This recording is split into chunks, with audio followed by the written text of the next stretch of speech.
Hola, buenas tardes, gente. Bienvenidos a nuestro canal. Estoy aquí con mi colega Juanma Andrés. ¿Qué tal, Juanma? Hola Paco, ¿qué tal? Y yo, Paco González. Vamos a continuar hablando de los mundiales de fútbol. Y en este caso vamos a hablar, después de hablar del otro día del Mundial 82, vamos a hablar del Mundial 90. Para nosotros fue un buen mundial, aunque mucha gente dice que fue un mundial con un fútbol pobre porque se hubo un promedio bajo de goles, pero bueno, no todo en el fútbol son goles y hubo mucha emoción, grandes partidos, grandes equipos y para nosotros es un gran mundial y por eso vamos a hablar hoy de él. Bueno, la verdad es que sí que es cierto que los comentaristas deportivos y los analistas deportivos siempre han dicho que este mundial ha sido prácticamente el peor mundial de la época moderna, ¿sabes? Yo la verdad es que lo recuerdo porque sí que ya lo vivimos más o menos, éramos jovencitos, pero ya teníamos conciencia, ¿no? Sí, Y no lo recuerdo tan malo, tan excesivamente malo. Es cierto que, pues también que era la época, por ejemplo, en el Scudetto del Catenaccio, ¿no? Un poco, ¿no? Y del fútbol resultadista, que se aplicaba también al resto del mundo, pero yo no creo que fuera tan mal mundial como se dice, ¿no? ¿Tú qué opinas, Paco? yo tampoco lo creo. Es verdad que, bueno, era el auge del fútbol italiano. Si recuerdas bien, había muchos equipos que utilizaban el sistema con carrileros, con Mm. 5-3-2, que ahora Sí, mismo en realidad se utiliza otra vez, pero digamos un poco más defensivo. Pero yo lo recuerdo como un gran mundial. Aparte, como tú dices, teníamos una edad ya más formada, lo disfrutamos mucho más que los 86, por ejemplo, que éramos más pequeños, y el 82, que no realmente lo hemos visto por reportajes. Pero vamos, para mí fue un gran mundial a pesar de que no hubo una buena cantidad de goles, pero vamos, yo no considero que el fútbol dependa única y exclusivamente de los goles, sino de muchos más factores, de la emoción del partido, de las tácticas, de muchas más cosas. ¿Qué opinas tú, Juanma? sí, hombre, yo creo que el fútbol tiene ese componente emocional que también es importante resaltarlo. Yo recuerdo, por ejemplo, el partido con Colombia-Alemania, ¿no? Que al final Colombia se clasificó porque marcó prácticamente en el último minuto, ¿no? Y al comentarista diciendo, Dios es colombiano y tal. Dejó Sí, detalles muy emotivos, ¿no? Yo creo que eso también forma parte del fútbol. Es cierto que a lo mejor a nivel futbolístico pues fue un mundial bastante defensivo, ¿no?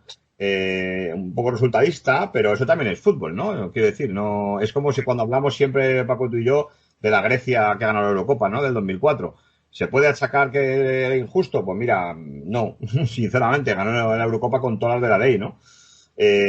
Otra cosa es que sea más vistoso o menos vistoso, pero es que el fútbol no solamente es el Barça de Guardiola o el Barça de Cruyff, ¿no? O sea, en ese sentido, ¿no? eh, estoy totalmente de acuerdo y además, bueno, fue un mundial que luego hablaremos más adelante, que hubo muchas tandas de penalti, muchas prórrogas, y eso también es un componente emotivo para el aficionado. Y dejó grandes detalles de grandes jugadores. Para mí, bueno, sí que es verdad que el promedio de goles fue bajo, pero no fue un mal mundial como la gente dice. Bueno, Eh, el sorteo de la fase grupo se hizo en el año 89, el 6 de diciembre, sí, si no recuerdo mal. No sé si fue el 6 o el 9, no recuerdo exactamente el día. Y bueno, fue un acontecimiento en Italia porque estuvo Pavarotti, ¿no? Incluso Sofía Loren estuvo en el sorteo. Y sí, bueno, fue 7 de diciembre. perdón, Paco. El 7 de diciembre fue. 6 de Vamos, lo diciembre, tengo aquí en Roma. en Roma. ¿No? Y bueno, pues la fase de clasificación se caracterizó porque fue, por ejemplo, la última vez que la Alemania Oriental compitió como selección, Sí, porque el muro de Berlín cayó en el año 89, en noviembre, y bueno, Alemania Oriental a los 3 meses desapareció como Estado, ¿no? A los 3 meses de la caída del muro. Y fue la última vez que participó como selección, ¿no? Y Alemania Federal, la última vez que participó como Alemania Federal, ¿no? Y no efectivamente. la reunificada, ¿no? Hubo grandes ausentes también, porque fueron eliminados. Dinamarca, por ejemplo, de los hermanos Laudrup. Ujú. Portugal, que tenía un equipo bastante importante, que se componía de jugadores del Oporto y del Benfica que llegaron a finales de la Copa Europa en la mitad de los 80, mitad y finales de los 80. Francia, que era un equipo que siempre había hecho grandes fases finales, que venía de una fase de transición y digamos, quedó eliminada con los Papin, ya se veía la aparición de Zechan, de Cantona, de Laurent Blanc, no era un mal equipo, pero quedó eliminado. Polonia también era un equipo que estamos acostumbrados a ver en fases finales y tampoco llegó a la fase de clasificación. Y luego México, que fue eliminada, si no recuerdo mal, porque hubo un problema en los pasaportes en el Mundial Sub-20 del 89. Les pillaron y hubo cuatro jugadores que se habían cambiado la fecha de nacimiento y fueron sancionados por la FIFA durante 2 años. Por eso quedaron eliminados. México, que es un equipo que siempre, digamos, suele liderar la CONCACAF y suele llegar siempre a la fase final, pero sí que fue eliminado en esta ocasión del Mundial directamente. Sí, de hecho fue la primera vez que Estados Unidos llegó a la fase de clasificación de un mundial después de muchísimos años, si no me equivoco. Pues yo creo, si no recuerdo mal, desde el 50, que se enfrentó Sí. a España. Sí, yo creo que en el 50 fue la primera vez que Estados Unidos llegó a una fase de clasificación, ¿cierto? Fíjate Sí. que es curioso que ni siquiera cuando impulsaron la NALS, la American Soccer League, en los años 70, cuando ficharon a Pelé, a Beckenbauer, incluso a Cruyff, que jugó en el Washington Diplomats, y a otros jugadores históricos europeos, tampoco clasificaron para ni el Mundial del 74, ni el del 78, ni el del 82, ni el del 86. Aunque en el 86 ya estaba desaparecida la NALS porque desapareció en el año 85. Y luego quedaron una serie de ligas menores, ya no profesionales, como la ASL o la Western Soccer League, que era otra liga de la costa oeste. En fin, que es curioso, ¿no? Que fuera Estados Unidos quien llegara a esta fase de clasificación en un equipo totalmente semiprofesional, por cierto. Muy pocos jugadores americanos jugaban en Europa, por ejemplo. Luego lo comentaremos cuando lleguemos a su grupo. Sí, efectivamente. Desde hacía muchísimo tiempo, Estados Unidos se clasificó y la verdad que fue un buen equipo y sentó unas bases para que luego veremos más adelante. Uh-huh. El sorteo, como hemos dicho anteriormente, se celebró el 7 de diciembre del 89. Fue uno de los sorteos, digamos, distintos como conocemos ahora, que hubo, digamos, invitaciones de jugadores, se montó una gran fiesta en un sorteo. Anteriormente era un sorteo puro y duro y aquí a partir de ahí se empezó un poco con los espectáculos de los sorteos del Mundial. Como bien has dicho antes, pues estuvo presente Sofía Loren, Pavarotti y otras celebridades que dieron, digamos, un mayor colorido al evento. Fueron 6 grupos de 4 equipos, 24 selecciones, y España quedó que no fue cabeza de serie, aunque se especuló hasta el final que lo iba a ser, pero finalmente pesó mucho en la FIFA que a Inglaterra se le metiera como cabeza de serie para meterlo directamente en un grupo en Cerdeña por el tema de los hooligans. Uh-huh. Entonces Inglaterra quedó encuadrada en el grupo de Cerdeña directamente por el tema de los hooligans. Uh-huh. Y España fue cabeza de serie, al igual que Holanda. Estos dos países, por lo que yo tengo entendido o documentado, se quejaron a la FIFA porque, por ejemplo, consideraban que Inglaterra y Bélgica no habían hecho los méritos suficientes para ser cabeza de serie y aún así lo fueron. Y, entre comillas, el sorteo fue un poco dirigido para que estos dos equipos fueran a los grupos de Bélgica y Inglaterra para así contentar a todas las partes. Pues, es un dato vamos a hablar ahora. No vamos a ir en orden en los grupos. Vamos a empezar a hablar del grupo B, porque el partido inaugural fue el Argentina-Camerún, que además fue un partido bastante curioso porque ganó Camerún 0-1, ¿no? Con el mítico gol de Oman Villic, ese remate de cabeza que se le escapó a Pumpido, ¿no? ¿Recuerdas, Paco? Sí, fue un partido además muy duro. Camerún, digamos, fue un partido muy físico. Camerún dio muchas patadas a Maradona durante ese partido, a Canilla. Fue un juego bastante duro, incluso con 2 expulsados de Camerún. Un partido un poco, digamos, bastante trabado, mejor dicho. Y al final que Camerún se llevó el gato al agua con un gol de Man Villic de cabeza, muy recordado por todos y que fue una gran sorpresa en el Mundial, en el partido inaugural. ¿Y qué podemos hablar de esa Argentina, Paco? Aparte de que yo creo que era peor Argentina que la del año 86, más defensiva, porque si no recuerdo mal la entrenaba Bilardo, y bueno, es cierto que estaba Maradona y que en ese momento jugaba en el Nápoles, si no recuerdo mal. Y bueno, ¿qué podemos hablar de esta Argentina, Paco? Así, grosso modo. Pues Argentina tenía la base del 86, quizás con jugadores un poquito más veteranos, una Argentina quizás un poco peor del 86, como bien has dicho. Lo único que, digamos, tenía la incorporación de Canilla, que fue un delantero, digamos, que empezó desde el banquillo, pero fue de menos a más durante el Mundial y fue luego una gran estrella mundial. Tenía, digamos, a Burruchaga, a Ruggeri, a Pumpido, gente, digamos, del anterior Mundial, del 86. Gente veterana. Y luego gente que apareció durante este Mundial, como Balbo, que luego fue una estrella en Italia, Sensini, bueno, mezclaba un poquito gente joven que estaba empezando con gente ya veterana que había disputado el Mundial 86, incluso algunos el Mundial 82. Lo capitaneaba Maradona, que no llegó en su mejor momento, porque bueno, tuvo problemas en un tobillo durante todo el Mundial, que fue agravado en un partido y tuvo que jugar, digamos, infiltrado durante el resto del campeonato. Aún así, bueno, partía como uno de los favoritos y bueno, era una selección bastante rocosa y bastante difícil de batir, pero bueno, no llegaba en su mejor momento. Bueno, hay que decir también que todavía en este Mundial se utilizaba el antiguo sistema de 2 puntos por victoria, 1 punto por empate y 0 por derrota. Hay que decirlo, ¿no? Sí. Esto igualaba mucho más los grupos, evidentemente, ¿no? En este grupo B, aparte de Argentina, hemos dicho que estaba Camerún, en el que jugaba Roger Milla, que luego fue una de las revelaciones del Mundial, y que ya tenía casi 40 años o 41 años, y jugaba en la Isla de la Reunión, en un equipo de la Isla de la Reunión. La Isla de la Reunión es una dependencia de ultramar francesa. Aparte de Camerún, ya digo que fue una sorpresa, luego lo comentaremos en los cuartos de final, por ejemplo, cuando jugó contra Inglaterra o contra Colombia en los octavos, estaban Rumanía y la Unión Soviética. ¿Qué puedes decir de Rumanía, Paco, más o menos? ¿Te acuerdas un poco del equipo rumano de esa época? Rumanía tenía un equipo bastante importante, junto al del 90 y 94, quizás fueron los dos mejores equipos rumanos de la historia de Rumanía.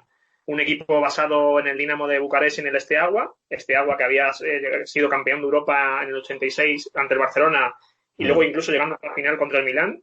Y tenía jugadores de la talla de Hagi, de Kamataru, de Radiusoyu, de Dumitrescu. Tenía George Popescu, que ya jugaba con 22 años en la selección. Y luego gente veterana, como el portero, como Sylvie Lund, como Michael Caine. ¿El portero era Estelea, Paco, en este momento?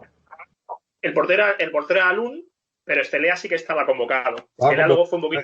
Era el reserva, sí. Efectivamente, de hecho Lund jugó luego en el Logroñés, después de este Mundial, se fichó el Logroñés, del Steaua de Bucarest. Muchos jugadores del Mundial dieron el salto a otros equipos, tanto de España como de Italia. Hagi fichó por el Madrid, por ejemplo, Radiusoyu llegó a jugar en el Milán y luego en el Español, Dumitrescu un poquito y jugó en el Sevilla, Gabriel Balin, que no le citaba anteriormente, jugó en el Burgos.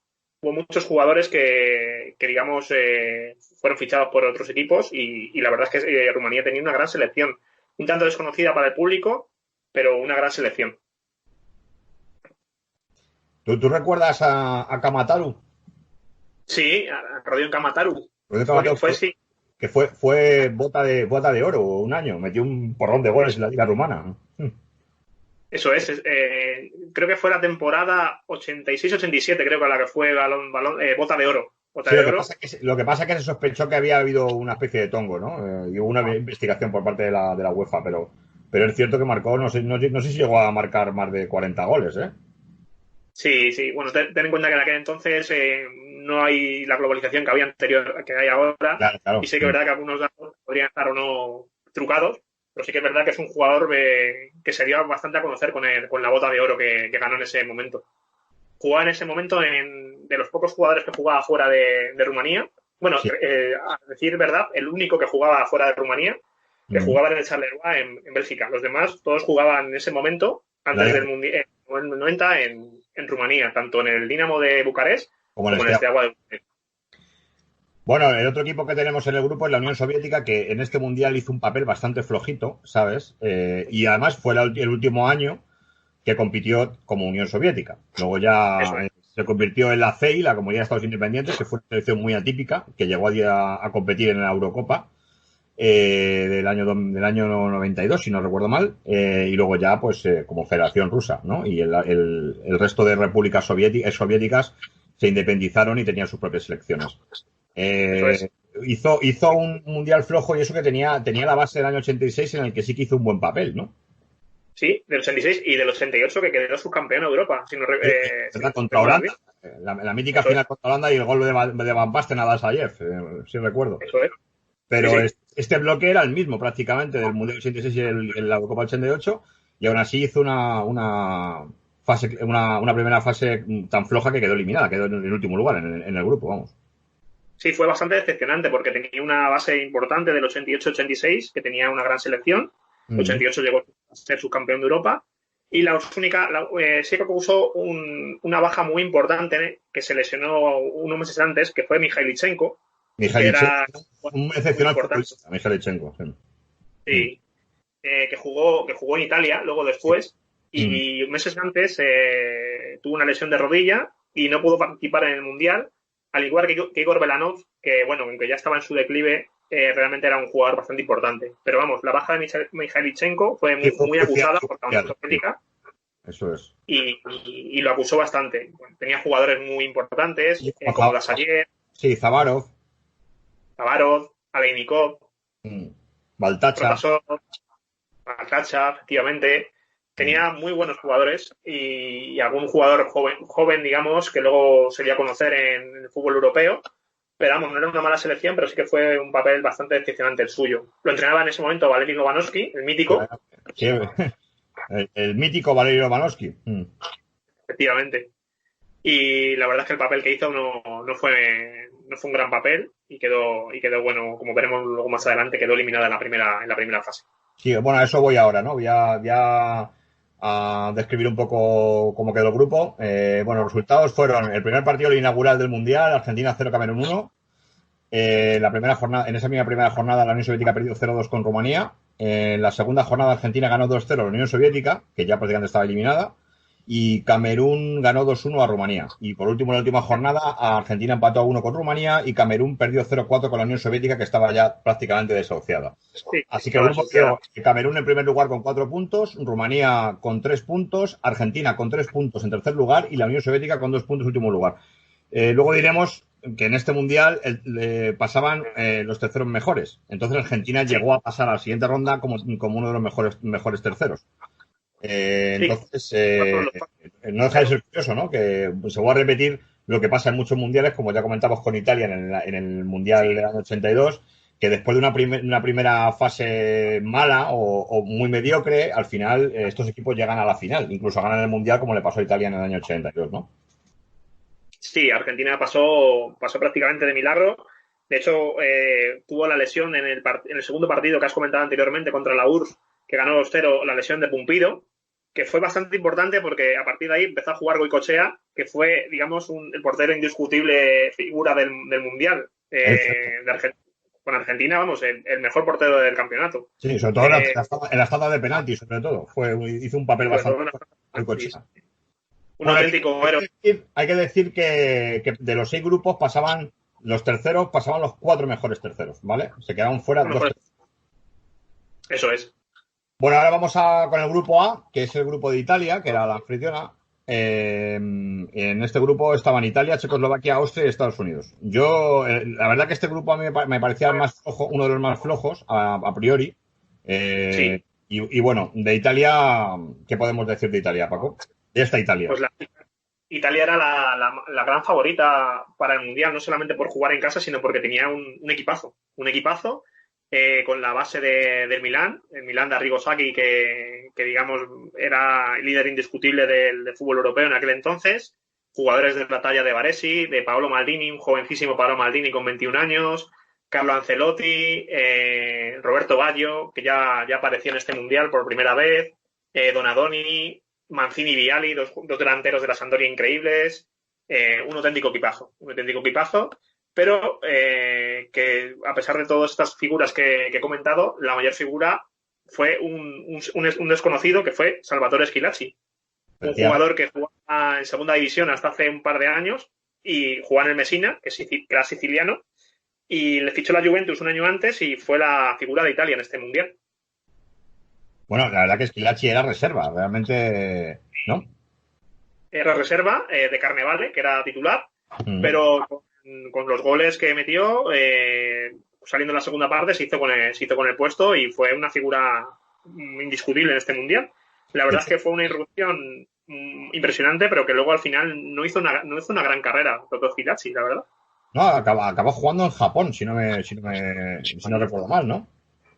Sí, acabó jugando en Japón y bueno, la verdad es que tuvo un año y medio bueno en la Juventus, un mundial impresionante, pero luego no volvió ni a la selección italiana y fue un jugador que bueno, tuvo un mundial muy bueno, pero luego no supo más de él, realmente.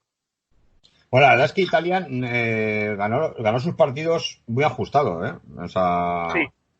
El primero le costó bastante ganar a Austria, que Austria era una selección bastante floja, en la cual jugaba Gerard Rodax, que fue un fichaje del Atleti de los años 90, que era un jugador que jugaba en la Liga Austriaca, que había metido un montón de goles en la Liga Austriaca. En la Mira Walker. Sí, exactamente, en la Mira Walker. Y bueno, fichó el Atleti y luego fue un fraude, realmente. Era un jugador, de hecho, acabó retirándose con 30 años y se dedicó a tocar el piano, a ser pianista, ¿no? O sea, tú fíjate, ¿no? Pero también jugaba Anton Poster en esta Austria, hay que recordarlo, ¿sabes? Y bueno, pues... Jugó en el Sevilla en aquel entonces, además. Efectivamente, también jugó en el Rayo Vallecano, Anton Poster. Sí. De hecho, recuerdo que le vimos en el Parque Sindical a Anton Poster. Estaba yo con mi familia en el Parque Sindical y le vimos en el Parque Sindical un día tomando ahí el sol al bueno de Tony Poster. Pues ya digo, el primer partido de Italia-Austria costó mucho ganar a Italia, ¿eh? Sí. Marcó Toto Schillaci el único gol del partido, 1-0. Salió en la segunda parte por Carnevale y en una jugada de Vialli que centró, remató de cabeza en área pequeña y metió el único gol de Italia, el gol de la victoria, vamos. Fue un partido bastante trabado, aunque Italia tuvo ocasiones, pero bueno, a Italia de verdad que los partidos le costó mucho ganarlos y lo ganaba casi siempre por la mínima. Efectivamente. Y de hecho vamos a hablar ahora de Checoslovaquia, que era en este segundo partido de la primera jornada de este grupo, ganó 5-1 a Estados Unidos. Checoslovaquia que volvía a participar en un mundial otra vez, y porque en el 86 no participó Checoslovaquia. Sí. No recuerdo mal. En el 82 sí, que ya hablamos de esa selección. Y era una selección con jugadores bastante desconocidos, pero que no era mala selección, ¿verdad? No, para nada. Tenía buenos jugadores como Michael Billet, que jugó luego en el Betis, el portero Stejal, que era un buen portero, Tomás Scuravi, que fue la máxima figura en este mundial, que luego hizo por el Génova. Tenía a Morasit, que jugó luego después en la liga holandesa, al capitán Haset, a Miroslav Kalder, que fue luego capitán de la Checoslovaquia, la República Checa, que quedó subcampeona de Europa en el 96. A Lujovic, que jugaba en el Sporting de Gijón. Tenía una selección bastante apañada, la verdad. Y digo que luego también hubo esta selección checoslovaca más adelante, con la disgregación de Checoslovaquia, de la República Checa y la República Eslovaca, pues quedó un tanto digamos, mermada, perdón. Y bueno, pero sí, en este momento era una selección poco desconocida, pero que luego es verdad que tenía un gran equipo. Bueno, luego ya hemos hablado de Austria, que yo creo que era un equipo bastante flojo, y luego está Estados Unidos, que es el toque exótico de este grupo, como hemos comentado antes. Estados Unidos en su primer partido fue un desastre, que perdió 5-1 contra Checoslovaquia, marcó, si no recuerdo mal, Paul Caligiuri, el único gol de Estados Unidos del partido.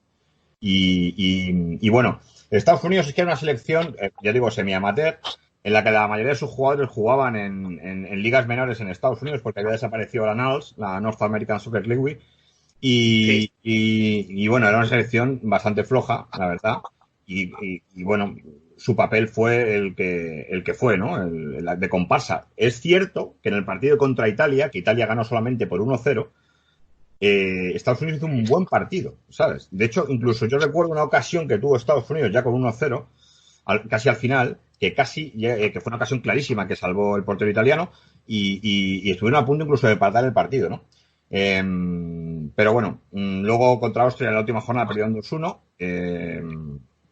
No recuerdo, si recuerdo mal, el segundo gol estadounidense del Mundial, del 2-1 de esta última jornada, lo marcó Murray, que era un delantero Sí. bastante malo, por cierto, bastante flojo. Y bueno, pues esto, voy a pasar a comentar todos los resultados y la clasificación del grupo, ¿vale? En la primera jornada hemos dicho que Italia ganó 1-0 a Austria, Estados Unidos perdió 1-5 con Checoslovaquia. En la segunda jornada Italia ganó 1-0 a Estados Unidos y Austria perdió 0-1 contra Checoslovaquia. Y la última jornada Italia ganó 2-0 a Checoslovaquia y Austria ganó 2-1 a Estados Unidos en un partido en el que ya no se jugaban nada, ninguno de los dos equipos. En la clasificación quedó con Italia como en primer lugar con 6 puntos, Checoslovaquia en segundo lugar con 4 puntos, Austria en tercer lugar con 2 puntos y no clasificó, fue uno de los terceros que no se clasificó, y por último Estados Unidos con 0 puntos. Sí, Estados Unidos, como tú has dicho, tenía jugadores sobre todo de semi-amateur, digamos. Tenía 2 o 3 jugadores que jugaban en ligas europeas, y yo destacaría a uno que jugaba en España, que era Tar Ramos, que jugaba en el Figueras en aquel momento en segunda división. Sí. Y luego Paul Vermes, que jugaba en el Volendam en Holanda, también era profesional, de un nivel no muy alto, pero sí que era un jugador profesional, que luego también jugó Paul Vermes, si no me equivoco, en el Figueres. Luego fui a jugar a Figueres con Tar Ramos. Y luego tenía otro par de jugadores que jugaban fuera, en Alemania, como Paul Caligiuri, no me equivoco. Pero vamos, en general, la mayoría de los jugadores de Estados Unidos estaban jugando en ligas menores estadounidenses que eran amateurs o semi-amateurs. Entonces, su nivel era bastante flojo. Luego es verdad que muchos jugadores después del Mundial se dieron a conocer y ficharon por equipos europeos. El caso de Casey Keller, por ejemplo, que jugó más adelante en España. Eric Vinalda, John Hartz, que eran jugadores que luego, la verdad es que el Mundial 90 les sirvió como trampolín para, digamos, pasar al fútbol profesional realmente. Sí, bueno, John Hartz, de hecho, no era mal jugador, y Eric Winalda hizo un Mundial 94 bastante bueno. Lo que pasa es que no recuerdo yo si estaba convocado en este Mundial. Eric Winalda. Sí, de hecho fue expulsado en uno de los partidos. Era muy jovencito, Vinalda tenía 20 años. Sí, fue expulsado. Sí, cierto. El primero o segundo partido fue expulsado incluso. Sí. Luego muchos de estos jugadores sentaron la base para el Mundial 94, para que era su Mundial, y sentaron la base del equipo estadounidense. Lo que pasa es que era un equipo sin experiencia internacional en estos momentos, entonces su papel fue muy, muy flojo, ¿no? Bueno, también nombrar a Tony Meola, ¿no? El portero, que era un portero un poco estrafalario, ¿no? También jugaba fuera. Mítico Tony Meola, sí. Y que luego llegó a ser pateador de un equipo de fútbol americano. Tony Meola. Sí, cierto. Bueno, vamos a comentar ahora ya el grupo C, en el que estaban Brasil, Costa Rica, Escocia y Suecia. Bueno, esta Brasil yo creo que era bastante peor, evidentemente, que la Brasil del 86 y la del 82. Bastante peor. Sí. Pero bueno, aún así, en este grupo no tuvo problemas para quedar primera. No. ¿Qué podemos comentar de Brasil, Paco? Pues la entrenaba Sebastião Lazzaroni, que era un entrenador bastante defensivo. La primera vez que jugó Brasil con 5 defensas fue en este momento, en el Mundial 90, porque bueno, realmente era una tendencia de todos los equipos. Y era un entrenador bastante amarrategui, como se dice. Sí. No tenía mal equipo, porque tenía jugadores de la talla de Dunga, Lemao, Branco, Jorginho, Müller, Careca, Romario de Beto, que ya muy jovencitos, pero que ya fueron convocados, Baldo. Tenía grandes jugadores. Pero aún así, digamos, bueno, tuvieron un cruce con Argentina, que luego hablaremos, pero vamos, no tuvieron problemas, como tú dices, para pasar el grupo. Venían de una fase de clasificación bastante dura. Sí. Quiero poner un punto, digamos, una anotación. No sé si recuerdas el partido de Chile contra Brasil, con Rojas. Sí. Que se autolesionó con una cuchilla Rojas, el portero. Pues fue la fase de clasificación para este Mundial. A Chile tenía que ganar el partido en Maracaná y fingió una lesión. Le cayó una bengala pues, a 3 o 4 metros y con un bisturí se cortó la cara y fingió una lesión, y luego, bueno, fue sancionado a perpetuidad Rojas, y Chile fue también expulsado de las competiciones durante 4 años. Fue algo sonado. Sí, de todas formas es lo que te digo. Yo creo que en mi opinión, yo creo que este equipo de Brasil era bastante más flojo que los anteriores del 86 y el 82, ¿no, Paco? Es un equipo de que, digamos, estaba en una etapa de transición porque veníamos del 82-86 con la retirada de grandes figuras como Sócrates, como Falcao, como Zico. Mm. Y entonces, bueno, se era la irrupción de jugadores jóvenes, sobre todo muchos de los jugadores que participaron en la Olimpiada del 88 en Seúl, y luego, bueno, otros jugadores que ya fueron convocados en el 86, pero que no tenían, digamos, un papel secundario. Mm-hmm. No era una mala selección, pero es verdad que no llegaba a la altura ni mucho menos del 82-86, que eran auténticos equipazos. Sí, claro, es que la comparación eso es absolutamente innecesaria, ¿no? En ese sentido, porque a Brasil del 82 y el 86, como ya comentamos en el anterior programa, eran, yo creo, los dos mejores equipos de la historia de Brasil, junto con el de Pelé en el año 70, por ejemplo, ¿no? Sí, sin lugar a dudas. Eran totalmente todo un elenco de estrellas, y además el fútbol que hacía era muy atractivo, desde luego. Aquí sumó, pues bueno, una etapa de transición, y luego aparte, pues un entrenador que digamos, era un tanto amarrategui y digamos, no hizo digamos, el equipo brasileño hiciera un gran fútbol. Sí, de hecho, bueno, vamos a hablar ahora de Suecia. Yo creo que este grupo también era bastante flojo, en el sentido de que Brasil no tuvo problemas, pero aún así ganó los partidos por la mínima, los tres. O sea, bueno, Suecia tenía a un joven jugador llamado Brolin, ¿no? Que fue un poco la estrella, ¿no? Del Mundial, pero poco más tenía Suecia en este Mundial, ¿no? Sí, tenía Brolin, tenía un equipo bastante joven, Jonas Ter también, que jugaba en Benfica, el Limpar, pero eran jugadores muy jóvenes. La estrella era Brolin, que luego fichó por el Parma un poco más adelante. Sí. Jugaba Tom Ravelli, pero era suplente. Bueno, estuvo convocado, digamos, realmente.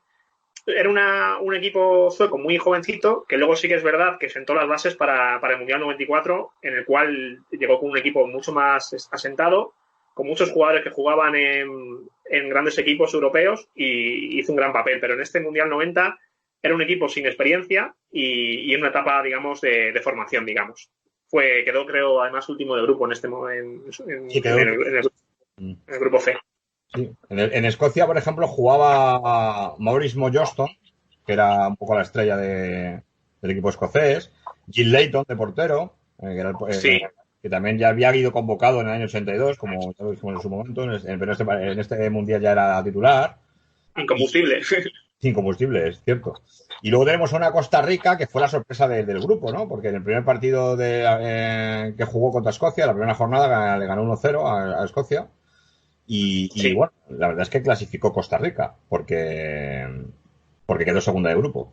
¿Hay algún jugador a destacar en Costa Rica? Pues había dos o tres jugadores destacables. Uno de ellos, Luis Gabelo Conejo, que jugó luego en el Albacete después del Mundial del 90, portero. Hernán Medford, que era su máxima estrella, que fue uno de los mejores jugadores de la historia del fútbol costarricense, que luego fichó por el Dinamo de Zagreb después del Mundial 90, un tanto exótico el fichaje. Y bueno, y Callaso, Ronald González, jugadores sobre todo que todos los jugadores jugaban en ese momento en ligas locales, pero sí que es verdad, 3 o 4 jugadores después del Mundial 90 ficharon por equipos europeos, y bueno, fue una gran sorpresa, la verdad, una gran sorpresa el papel de Costa Rica en el Mundial. Lo entrenaba Bora Belucci. La mayoría de los jugadores costarricenses juegan en la Liga de Costa Rica, o en el Alajuelense, o en el Saprissa, en los equipos importantes costarricenses, pero no, casi ninguno jugaba fuera de Costa Rica en ese momento, ¿no? Sí, eso es. Jugaban todos en ligas locales, y bueno, tenían, como he dicho, a Bora Milutinovic, que era un entrenador especialista en estas lides. Un trotamundos, ¿no? Un trotamundos, total. Entrenó a China también entrenó a Estados Unidos, si no recuerdo mal. Venía a entrenar a México en el 86, si no recuerdo mal. Bueno, un trotamundos total. Ha entrenado a multitud de selecciones. Pues entrenó a México, entrenó a Nigeria en el 98, como he dicho anteriormente, a Estados Unidos, entrenó a Jamaica, a Irak, a Honduras. Es un trotamundos total. Yo creo que ha entrenado en los 5 continentes realmente, Bora Milutinovic. Y bueno, pues este grupo al final, en la primera jornada del grupo, Brasil le ganó 2-1 a Suecia, Costa Rica ganó 1-0 a Escocia. En la segunda jornada, Brasil ganó 1-0 a Costa Rica, Suecia perdió 1-2 con Escocia. Y en la última jornada, Suecia perdió 1-2 con Costa Rica y Brasil le ganó 1-0 a Escocia por lo que eliminó a Escocia realmente, porque el grupo quedó con Brasil como en primer lugar con 6 puntos, Costa Rica en segundo lugar con 4 puntos y Escocia en tercer lugar con 2 puntos y eliminada como uno de los peores terceros. Por Sí, último, Suecia con 0 puntos. eso es, eso es. Quedó eliminado como uno de los terceros fue Escocia en este momento. Bueno, vamos a pasar al grupo D, en el que tenemos a Alemania Federal, a Yugoslavia, a Colombia y a Emiratos Árabes Unidos. Bueno, esta Alemania Federal, que luego resultó campeona, la verdad es que tenía un equipazo. Ah, Sí, uno de los máximos favoritos para el campeonato, con jugadores ya pues muy destacados que habían participado en el anterior Mundial 86, incluso algunos en el 82, como Piatris Baski, como Lothar Matthaus, Andreas Brehme, Klaus Augenthaler, y luego jugadores emergentes como Kohler, como Hassler, como Klinsmann, como Rudi Voller, como Andreas Möller, un auténtico pipazo, la verdad. El portero era Bodo Hilder, un jovencísimo Bodo Hilder, que jugaba en el Colonia con 23 años, y la verdad es que era una de las grandes favoritas y digamos, venía de jugar 2 finales del Campeonato del Mundo, perdiendo las 2 finales, una contra Italia en el 82 y otra contra Argentina en el 86, por lo cual venía con unas ganas increíbles.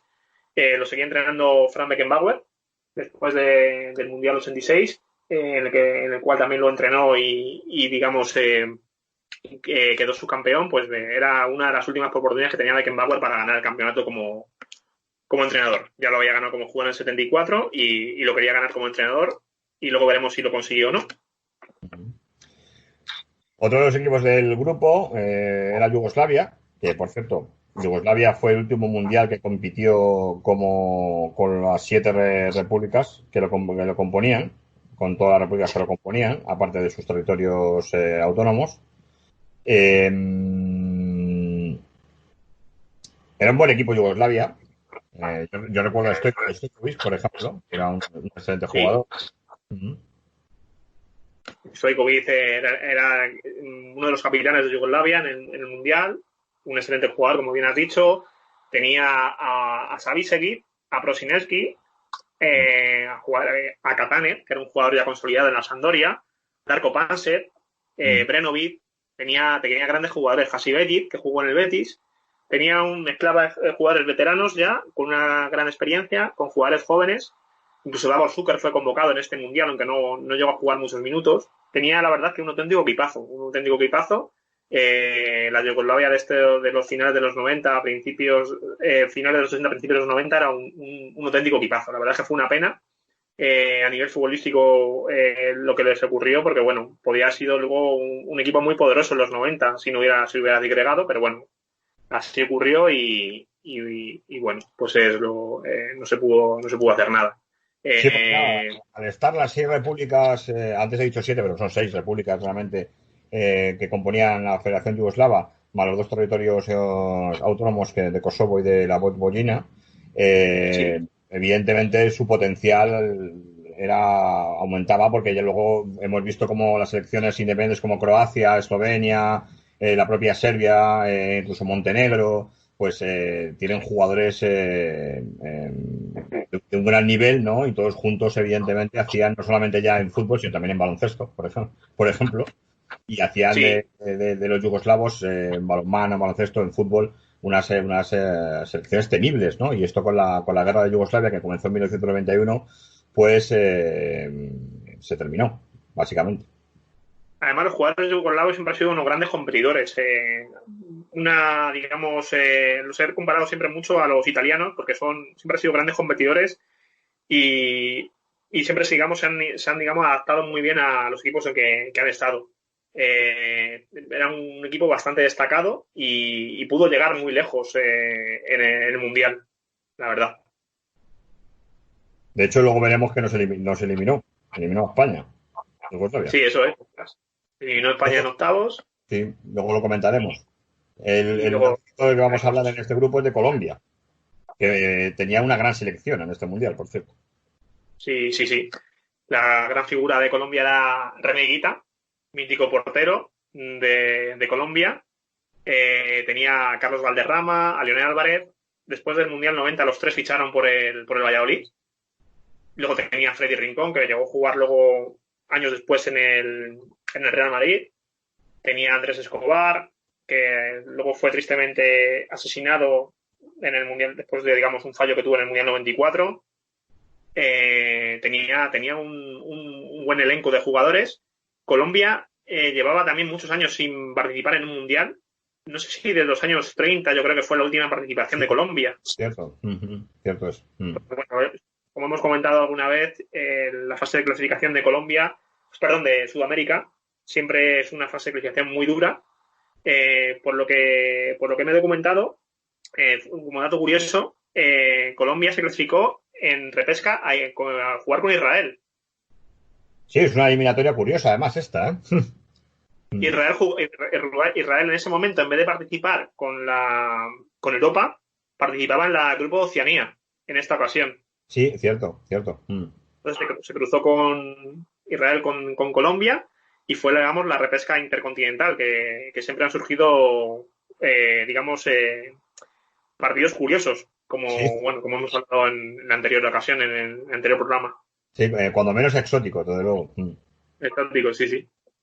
Y bueno, luego tenemos a Emiratos Árabes Unidos, que era una selección completamente desconocida, porque todos sus jugadores eran de clubes de los propios Emiratos Árabes, y bueno, su papel fue prácticamente de comparsa también. El único dato curioso fue que lo entrenaba Carlos Alberto Parreira, que luego, fue un entrenador bastante destacable en los 90 con Brasil, y digamos era el único destacado del equipo. Realmente, como bien has dicho, pues eran jugadores muy desconocidos de ligas locales. Bueno, pues los resultados de este grupo fueron: en la primera jornada, Emiratos Árabes Unidos perdió 0-2 contra Colombia y Alemania Federal ganó 4-1 a Yugoslavia. En la segunda jornada, Yugoslavia ganó 1-0 a Colombia y Alemania Federal ganó 5-1 a los Emiratos Árabes Unidos. Y en la última jornada, Alemania Federal y Colombia empataron a 1, que ahora comentaremos este partido, y Yugoslavia ganó 4-1 a los Emiratos Árabes Unidos. Bueno, el partido de Alemania Federal con Colombia tiene el detalle que Colombia empató al final del partido. Y bueno, es muy famoso el comentarista colombiano diciendo: Dios es colombiano, ¿no? Porque le daba clasificación a Colombia, ¿no? Fue un hito histórico, la verdad. Se levantó Alemania con gol de Lisbaski. Sí. Aunque Colombia tuvo bastantes acercamientos con un par de intervenciones buenas de Bodo Illner. Y luego ya, en el último minuto, en el descuento, meritorio Freddy Rincón el empate que clasificaba a Colombia como uno de los mejores terceros. Pues la verdad es un hito histórico en Colombia. Sí. De hecho, la clasificación del grupo quedó como en Alemania Federal como líder con 5 puntos, Yugoslavia como segunda con 4 puntos, Colombia tercera con 3 puntos, pero pasó como una de las mejores terceras, y Emiratos Árabes Unidos con 0 puntos. Eso es. Vamos al grupo E, que es el grupo de España, en el que tenemos a Bélgica, además de España, Bélgica, Uruguay y Corea del Sur. Vamos a dejar a España para la última y vamos a comentar a la selección belga, en la que su estrella era Sifo, por lo menos un jugador con más calidad, ¿sabes? Pero que era una buena selección. Sí, una buena selección. La selección belga de los 90, la verdad, da igual la época, 82, 86 o 90, fueron grandes selecciones. Muchos de los jugadores jugaron incluso las 3 competiciones, como Jan Kellemans. Tenía Sifo, con 24 añitos, que jugó ya el 86. Tenía a Frankie Van der Els, que ha jugado los 3 mundiales, también 82, 86 y 90. A Eric Gerest, igualmente. Luego la irrupción de jugadores como Michel Prudhomme, que era el portero en el Mundial 90, sustituyendo a Yamari Fa, al mítico Yamari Fa. El mítico Yamari Fa. Marc Wilmots tenía una gran selección, la verdad. La selección belga de los 90, en su totalidad, la verdad, de los 80, incluso principios de los 90, fue una gran selección. Yo creo que esta fue una de las últimas grandes selecciones belgas antes de entrar en crisis, ¿no? Ahora ya han recuperado, hace unos años han recuperado el nivel con Hazard, con todos los jugadores que juegan en la Premier, etcétera, ¿no? Pero ha habido una época muy mala del fútbol belga, que yo creo que esta selección es la última la que marca esa tendencia a la baja, ¿no? A partir de este mundial. Bueno, luego tenemos Uruguay, que siempre es un equipo correoso, evidentemente, y en este mundial también lo fue, en ese sentido, ¿no? Sí, grandes competidores. Y grandes competidores, siempre lo han sido, de hecho, ¿sabes? Y bueno, ¿qué puedes contarnos de Uruguay, Paco? Uruguay, su máxima figura era Enzo Francescoli, que jugaba en este momento en Marsella, en Olympique de Marsella. Mm.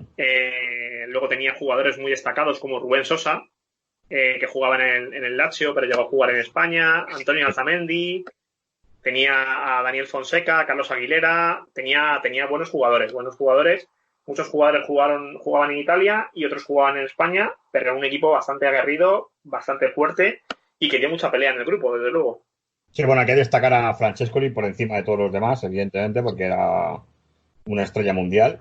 De hecho, Enzo Francescoli llegó a jugar en el mítico Racing de París, que Sí, fue un experimento de un empresario francés que compró el equipo y lo intentó convertir en un PSG, en un PSG de la época, ¿no? Fue un fracaso sí. al final, ¿no? Pero sí que llegó a jugar en el mítico Racing de París, Enzo Francescoli. Sí, además, justo antes de fichar por el Olympique de Marsella, jugó durante 3 temporadas en el Racing de París. Eso es. Mm. Bueno, por último tenemos a Corea del Sur, que era una selección realmente desconocida, aunque ya jugó el Mundial 86, si no recuerdo mal. Sí, Mm. tenían dos jugadores muy destacados. Uno era Hong Jun-bo, que fue capitán de Corea en el 2002, que llegó a semifinales. Fíjate, aquí ya jugaba Hong Jun-bo, jugaba en el mediocampo en ese momento, luego después, al final de su carrera, jugó de central. Jugó 3 o 4 mundiales, Hong Jun-bo. Ese fue el Mm. primero. Y luego otro jugador destacado era Kim Ju-sun, caballo loco, El si caballo no loco. recuerdan. Sí, ya el pelo largo, Efectivamente. además, sí, sí. Sí, y eran los dos jugadores más destacados y más ¿No? conocidos del fútbol coreano. Bum, bum, bum, ¿Perdón? Bum Kun Cha también, ¿no? No, Bun Kun no llegó a ir a este campeonato. Jugó Ya el era un jugador 86, ¿no? Kun Cha. veterano y Mm. quedó fuera. Quedó Sí, sí. fuera. Sí jugó el Mundial 86, pero Sí, ya en el 90 no seguro. fue convocado. Mm. Bueno, pues entonces ahora vamos a hablar de España, la España de este mundial, ¿no? Que era una España con jugadores de mucha calidad, la verdad, pero que no dio la talla al final. Sí, en un equipo que lo entrenaba Luis Suárez, Mm. que tenía jugadores veteranos, pero también mezclados con jugadores emergentes. Estaba basado sobre todo en la quinta del buitre, de hecho fueron los 5 convocados. Portero era Zubizarreta, luego jugaba de lateral Chendo, o podía jugar Quique Flores. El centro de la defensa solía jugar Sanchís, acompañado de Andrinúa Gorri, aunque también Rafael Alcorta, jovencísimo, fue convocado. También tenían a Hierro, que jugó pocos minutos en este mundial.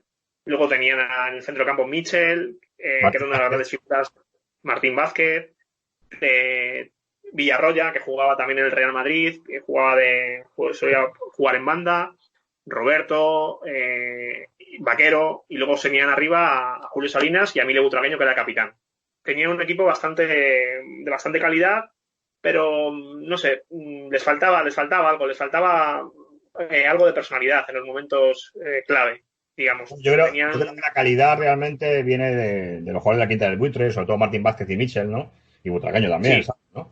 Pero luego sí que es cierto que había jugadores que yo creo que no eran lo suficientemente buenos como para llegar a algo lejos en el mundial, ¿no? sí, sí. Tenían, quizás a lo mejor no tenían mal once, pero luego, digamos, la segunda línea La no segunda era línea gran era cosa. suficientemente de calidad para aspirar a Sí. llegar lejos, ¿no? Bueno, Bueno, sí, pues no hizo una fase y luego, bueno, luego veremos en octavos lo que ocurrió. sí, en este grupo, en la primera jornada Bélgica ganó 2-0 a Corea del Sur, Uruguay empató a 0 con España, en la segunda jornada Corea del Sur perdió 3-1 con España, ese gol mítico de Michel de me lo merezco, toma ya, ¿no? Bueno, metió 3 goles, Sí, metió hat-trick. los tres, hizo un hat-trick en ese partido, es cierto. El segundo partido Bélgica ganó 3-1, el segundo partido de la segunda jornada ganó Bélgica 3-1 a Uruguay, y en la última jornada Corea del Sur perdió 0-1 con Uruguay y Bélgica perdió 1-2 con España. Por lo que el grupo quedó España en primer lugar con 5 puntos, Bélgica en segundo lugar con 4 puntos y Uruguay en tercer lugar con 3 puntos, pero pasó como uno de los mejores terceros. Y en último lugar por Corea del Sur con 0 puntos. En este grupo hubo un punto de inflexión que fue el primer partido de Uruguay-España, 0-0, que falló un penalti Rubén Sosa cuando España estaba, digamos, cao prácticamente. Si llega a meter gol Uruguay, hubiera pasado bastante mal a raíz de ese partido España. Bueno, quedó 0-0 y luego a partir de ahí España fue de menos a más. Efectivamente. Y por último tenemos el grupo F, del que hemos hablado antes, compuesto por Inglaterra, Irlanda, Países Bajos, o sea, Holanda y Egipto. Sí. Bueno, de Inglaterra ya hablamos en el anterior programa, yo creo que era una pedazo de selección con Paul Gascoigne, con Chris Waddle, con Stuart Pearce, bueno. John Barnes, Peter Beardsley, Ryan Robson, Peter Shilton de portero, David Platt, una gran selección como hemos comentado en otras ocasiones. Lineker, quizás de las mejores selecciones que ha tenido Inglaterra. Lineker también. Lineker, efectivamente, un cazagoles. El 86, que de hecho que venía a ser bota de oro en el Mundial 86. Y la verdad es que una gran selección. Este grupo, comentar que se jugó en Cerdeña y en Sicilia, pues sobre todo por el tema de, como hemos dicho anteriormente, pues de los hooligans, para tenerlos más, digamos, más localizados y más acotados. Jugaron todos los partidos Inglaterra en Cerdeña, en Cagliari. Bueno, el segundo equipo del grupo que vamos a comentar es Irlanda, que no hizo mal papel en el Mundial. Una gran Irlanda. Gran Irlanda, pues que fue un equipo, digamos, que clasificó para varias fases finales de finales de los 80, principios de los 90. Sí. Además, la mayoría de los jugadores irlandeses, por no decir todos, jugaban en la liga inglesa. En la liga inglesa, eso es. Y no en malos equipos. Había jugadores que jugaban en Liverpool, como Houghton, como Whelan, Aldridge, que jugó luego en la Real Sociedad, Tony Cascarino, que jugaba en Aston Villa, David Thornley, que jugaba en el Arsenal, Pat Bonner, que jugaba en el Celtic de Glasgow, en Escocia, Nigel Quinn, que jugaba en ese momento en el Manchester City. Había buenos jugadores y además jugadores que jugaban en equipos, digamos, de primera fila. Luego, ¿quién era el entrenador de Irlanda? Es que no lo recuerdo ahora. Jackie Charlton. Jackie Charlton, efectivamente. Sí, me recuerdo. Además, lo recuerdo con la gorra en el banquillo. Sí, Jackie Charlton. Hermano de Jackie Charlton, que le llamaban la jirafa. La jirafa, ¿verdad? Luego vamos a hablar de los Países Bajos. Holanda, otro de los equipazos de este mundial, en mi opinión. Sí, lo entrenaba Leo Ben Hacker. Venía de ganar la Eurocopa con Rinus Michels del 88. Después de la Eurocopa, Rinus Michels se retiró ya de entrenar, digamos, de su carrera como entrenador. Lo cogió Leo Ben Hacker. La verdad es que tenía un gran equipo. No llegó quizás su máxima figura, que era Marco Van Basten, no llegó a su mejor momento por problemas con los tobillos. Pero sí tenía jugadores muy destacados como Ruud Gullit, como Frank Rijkaard, como Ronald Koeman, portero Van Breukelen, Vin Kief, Jan Wouters, Van Erle, un elenco de estrellas realmente, un gran equipo. De hecho, era la campeona de Europa. Hola. Sí, eso es. Sí, venía de ser campeona en el 88. La Unión Soviética, que ganó 2-0. Eso es. Y de hecho se especuló con que, como hemos dicho anteriormente, que iba a ser cabeza de serie. Al final no lo fue.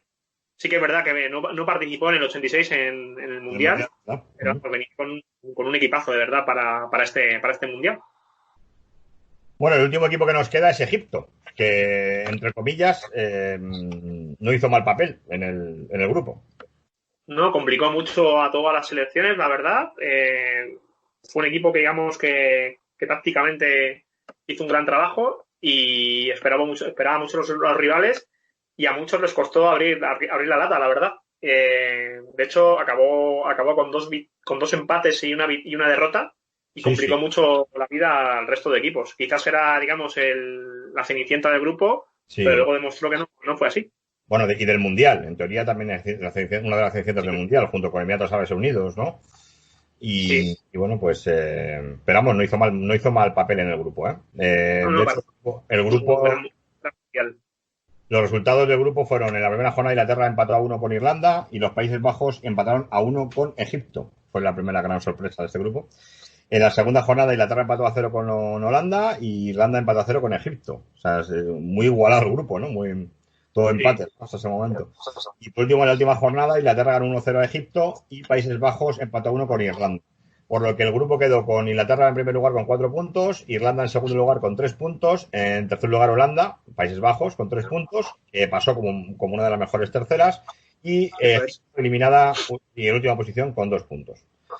Por lo tanto, tenemos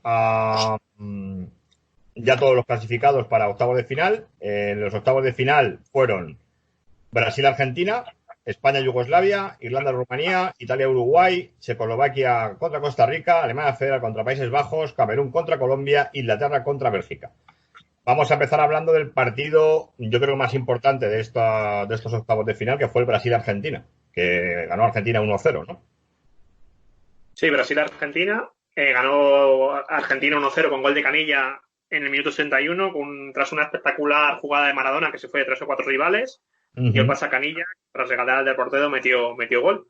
Fue un partido que Brasil, la primera parte, pudo meter 3 o 4 a Argentina, con postes, con paradas de Goicoechea, con fallos de los delanteros brasileños.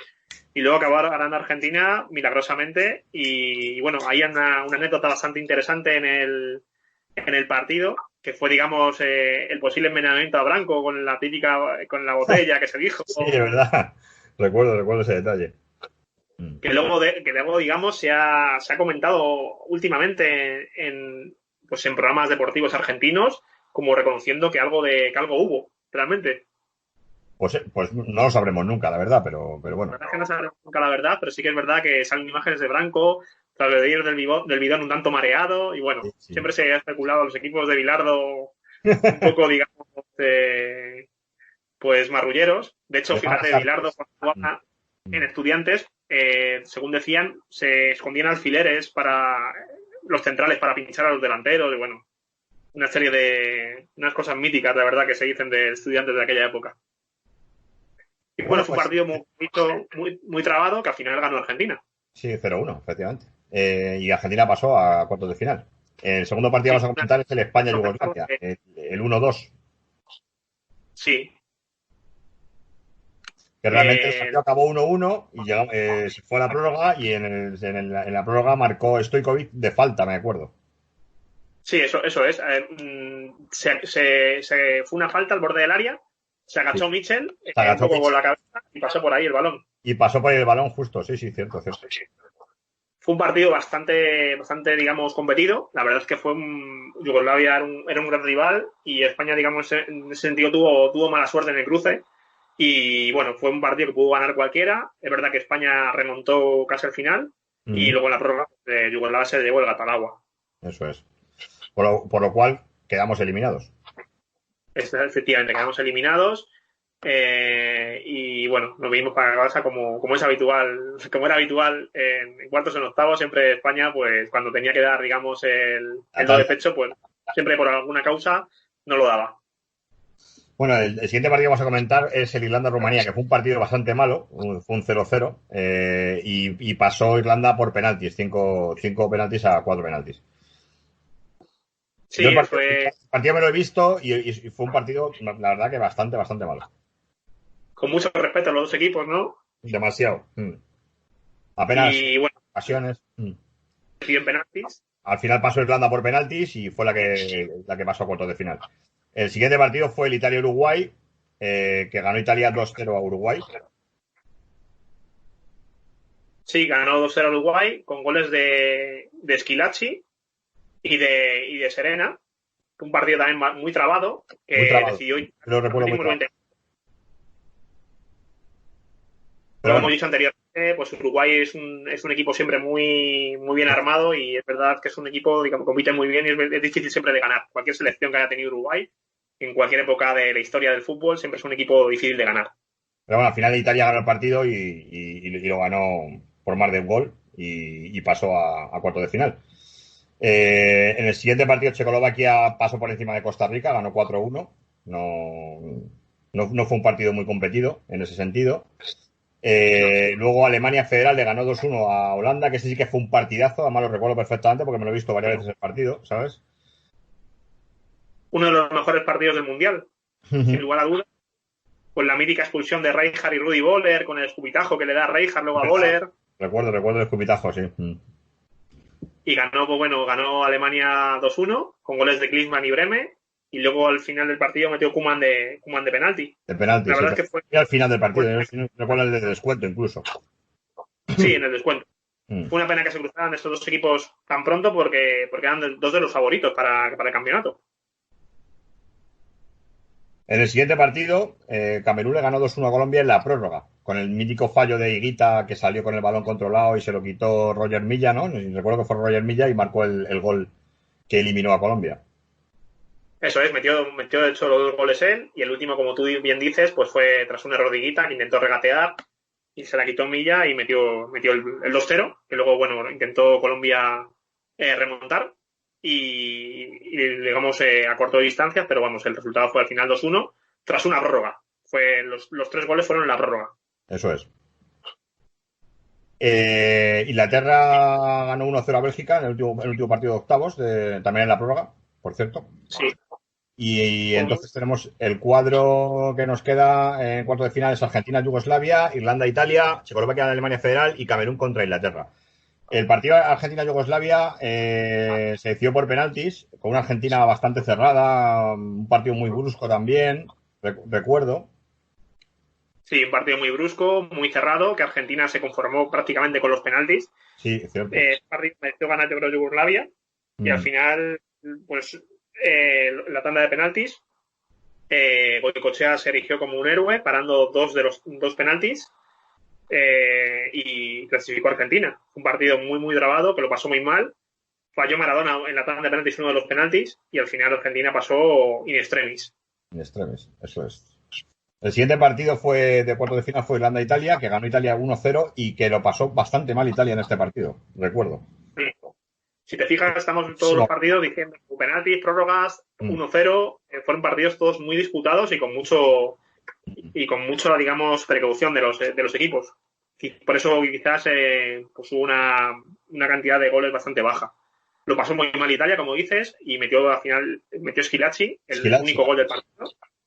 Uh-huh. Y Italia pasó a semifinales.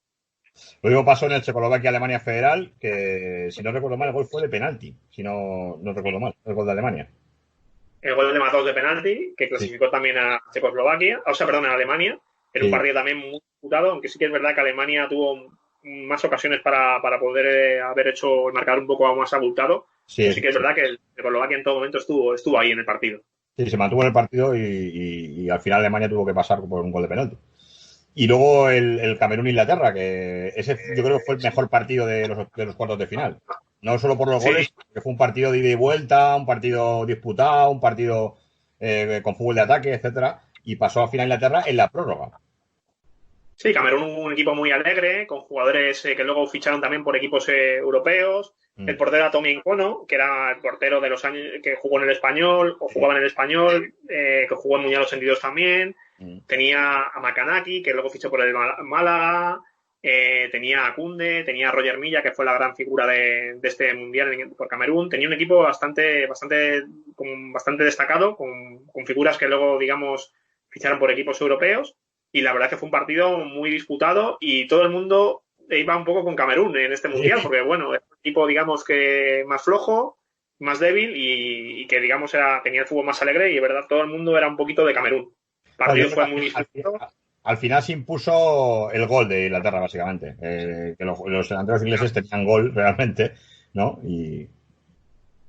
Eso es. Además, Camerún ganando el partido, no supo cerrarlo y siguió atacando, siguió jugando alegremente y bueno, Inglaterra aprovechó las fisuras de la defensa camerunesa para, digamos, primeramente el partido con Lineker de penalti y luego tras otro gol de Lineker de penalti ganar el partido 2-3. Y luego ya por fin en semifinales tenemos Argentina-Italia y Alemania Federal contra Inglaterra. El Argentina-Italia fue un partido como se preveía, un partido muy tenso, un partido también muy brusco, ¿no? Que llegó a empate y se decidió por penaltis. Se decidió por penaltis. Destacar que el partido fue en San Paolo, en Nápoles, que Maradona hizo un llamamiento a los napolitanos para que apoyaran a Argentina, diciendo que él era todos los días napolitano y salvo este día, que jugaba con Argentina Y bueno, y luego fue un partido, digamos, que incluso muchos aficionados de napolitanos apoyaron a Argentina. Un Es partido verdad. un tanto tenso Mm. y que Italia mereció ganar, pero igual, y Argentina jugando en el alambre, empató el partido, fueron a Canilla, ¿no? penaltis, Marcó. metió Canilla de cabeza. Sí. Fue el único gol, el primer gol que encajaba Italia en el campeonato, si no Yo. recuerdo mal, Ajá. y clasificó en penaltis, pues erigiéndose otra vez Goicoechea como héroe, parando 2 penaltis a Donadoni y a Serena. La Ujú. verdad es que Argentina fue, digamos, rozando siempre el alambre en la primera fase, luego pasando en penaltis con Yugoslavia y con Italia, y al final logró ganarse la final, inesperadamente. La otra semifinal, Alemania Federal, Inglaterra, también se decidió por los penaltis. Este fue el mejor partido. Yo recuerdo un partidazo de Paul Gascoigne, que por cierto, no podía jugar la final por tarjetas. En este Sí, partido sacaron una tarjeta y no pudo y no podría jugar la final del clasificado. Recuerdo la imagen de Gascoigne llorando cuando recibe la tarjeta, que creo que era una tarjeta sí, sí. amarilla, si no me equivoco, ¿no? O lo Sí, expulsaron. pero era acumulativa, pues no le permitía jugar la final, como bien dices, y lo que comentabas, lloró durante el partido por saber que no podría jugar la final si la jugaba. Eso es. En este partido ya hablamos en el anterior programa que falló el penalti decisivo Chris Waddle, me acuerdo, ¿sabes? Sí, Y al final pasó a Alemania por penaltis, 4-3. sí, fue de los mejores partidos del campeonato. Sí, sí, fue un partido bueno. De hecho, se decía que, bueno, tras pasar Argentina contra Italia, que el que ganara este partido iba a ser campeón del mundo, porque, bueno, Argentina venía muy mermada, aparte de jugar muchos prórrogas y jugadores muy, muy mermados, como Maradona, que tenía el tobillo muy hinchado y tuvo que ser infiltrado durante el resto del campeonato desde el segundo partido. Argentina, tras acumular muchas tarjetas amarillas en la semifinal, tenía muchas bajas y jugaba la final, pues muy con muchas bajas y bastante mermada. Entonces, bueno, se Ah, dice siempre que eso, el que ganara este partido, esa semifinal, salía campeón del mundo y luego veremos que tenían bastante razón. bueno, hay que decir que Inglaterra mereció ganar el partido, ¿eh? O sea, pero bueno, fue un poco. Inglaterra jugó un partido muy bien, fue un partido de poder a poder y sí que es verdad que Inglaterra hizo muchos méritos para ganar el partido. mm. Bueno, luego tenemos ya, antes de hablar de la final, ahora hablaremos de ella, el partido por el tercer puesto ganó Italia 2-1 a Inglaterra, que fueron, estos partidos evidentemente no tienen la tensión competitiva que el resto, porque realmente no se está jugando nada, más allá del honor.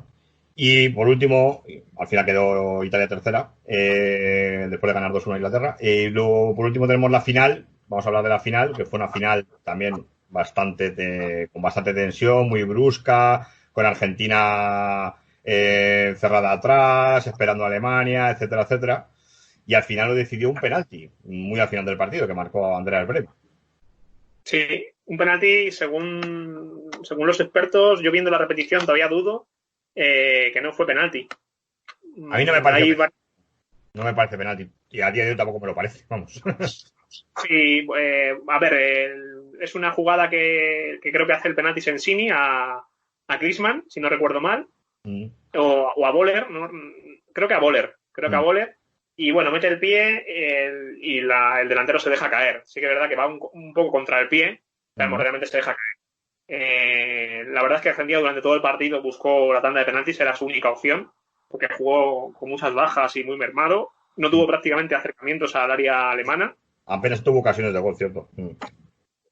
Apenas tuvo nada durante el partido y es verdad que al final, pues bueno, yo creo que Alemania fue justo vencedor en este partido, Y en, porque bueno, Argentina y en- y planteó en- una remontada y lo único que buscaba realmente eran los penaltis, que era yo creo que la única opción que tenía Argentina de ganar el campeonato. mm. Bueno, yo creo que Alemania Federal, junto con Inglaterra, eran los que merecían ganar el Mundial, ¿no? En ese sentido. La semifinal ha dicho antes que Inglaterra mereció pasar quiero decir, y mereció pasar, pero una vez llegados a la final, evidentemente Alemania Federal merecía mucho más el campeonato que Argentina en el sentido del fútbol desplegado, ¿no? Sí, sí, por supuesto. Italia era uno de los favoritos, que al final fue una gran sorpresa que Argentina eliminó a Italia, además jugando en Italia. Ujú. Y sí, es verdad que eran de los tres equipos, digamos, los máximos favoritos después de haber visto un poco la primera fase.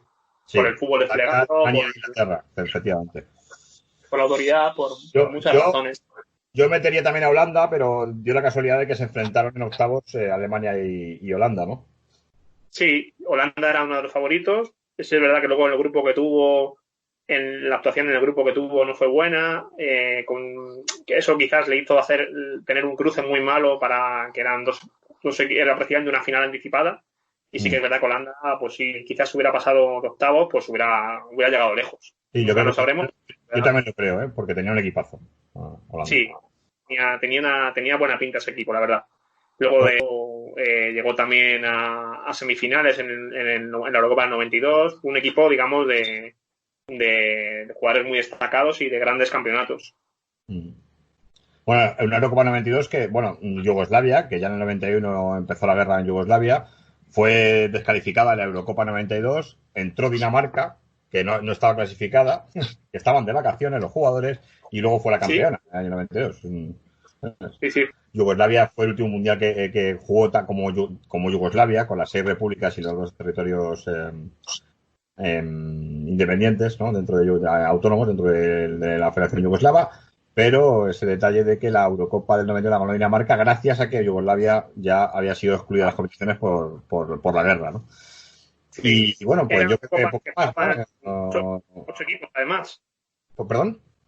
Eran Eurocopas que jugaban 8 equipos. Y solo pues sí, cierto. Bueno, pues yo creo que ya hemos terminado de analizar un poco por encima lo que fue el Mundial 90. Yo insisto, todo el mundo dice, los expertos dicen que fue uno de los peores mundiales de la historia, pero fue un mundial con partidos muy emocionantes, sobre todo los de Argentina, los de Italia, ¿no? Con una carga emocional grande, ¿no? Y bueno, eso también es fútbol, ¿no? Eso es, muy competitivos, con mucha carga emocional, partidos muy disputados, muchos prórrogas, muchas tandas de penaltis, mucha emoción en los partidos. Eso también es fútbol, realmente, y no solamente son los goles, pues eso, fútbol táctico, fútbol emocionante, competitivo. Luego a partir la verdad es que el Mundial de Italia tuvo un antes y un después, porque luego a partir de este Mundial empezaron a valer la victoria a 3 puntos. Es verdad, cierto.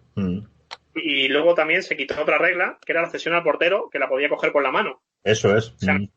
Y a partir de este mundial, quizás porque el fútbol, porque el fútbol fue más defensivo o porque hubo una media muy pobre de goles, pues hubo 2 reglas que la FIFA modificó y fue estas 2 que la verdad es que un poco cambiaron un poco el fútbol. Sobre todo yo creo que una de las reglas más acertadas fue la aparte de la de los 3 puntos, que la veo también bien, sobre todo lo de los porteros. Ganaron un poco más que digamos el equipo defensivo no especulara tanto con esta cuestión, digamos. Eso es. Pues fue una de las consecuencias seguramente de este mundial. Pues yo creo que ya hemos terminado, ¿no, Paco? Ha sido un placer, como siempre, hablar de fútbol contigo, que es que eres una auténtica base de datos andante, aparte de que entiendes mucho de fútbol. Y bueno, pues ya volveremos a elegir otro mundial para comentar, o alguna Eurocopa. ¿No te parece? Sí, decir simplemente, ya como últimos datos, que el máximo goleador del campeonato fue Schillaci con 6 goles. Y bueno, siempre nos gusta un poco decir esto, la mascota fue Chao, que era como una especie de monigote con la cabeza de un bastón. Sí, era un palillo, sí. Era un palillo. Y luego el balón, que fue el etrusco, famoso etrusco. Famoso etrusco, sí. Yo le tuve pequeño y hemos casi todos, ¿no, Paco? Pues sí, la verdad es que el balón que iba saliendo, el balón que íbamos comprando. Sí. Bueno, pues nada, Paco. Pues Juan, ha sido un placer también para mí hablar contigo sobre el Mundial 90. Y bueno, ya seguiremos hablando de otros mundiales y otras cuestiones futbolísticas y ya iremos, digamos, adelantando otros programas. Muy bien, Paco, pues nada, yo me despido, ¿vale? Hasta luego. Bueno, un placer. Chao. Un abrazo. Cuidaros. Chao.